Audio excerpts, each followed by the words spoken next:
சின்ன வயசுல நீங்கெல்லாம் குழந்தைங்களா இருக்கும்போது உங்களுக்கு சோறு செய்ய நான் கஷ்டப்படுவேன். அப்ப பக்கத்து வீட்டு கோயில்ல போயிட்டு பக்கத்து வீட்டுக்கு பக்கத்துல இருக்க கோயிலுக்கு போயிட்டு பிரசாதம் உங்களுக்கு எல்லாம் வாங்கிட்டு வந்து கொடுப்பேன். உனக்கு மட்டும் 3 பிளேட் கொடுப்பேன்டா. அதுக்கெல்லாம் கணக்கு பார்த்திருந்தா இப்படி வளர்ந்துருப்பியா நீ? சபாஷ்டி கோதாவரி, உன்னை கல்யாணம் பண்ண நாளில இருந்து இன்னைக்கு தாண்டி நீ கரெக்டா பேசியிருக்க.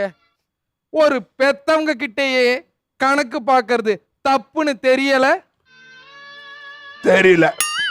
என்னடி தெரியலன்ட்டா? உனக்கு 3 வயசா இருக்கும்போது ஒரு தெருநாய் உன்னை கடிச்சு உயிருக்கு போராடின்னு இருந்தேன். அந்த டைம்ல அந்த தெருநாயை துரத்தி வெறித்தனமா கடிச்சு அத உசுருக்கு போராட வச்ச இந்த அம்மையப்பனை உனக்கு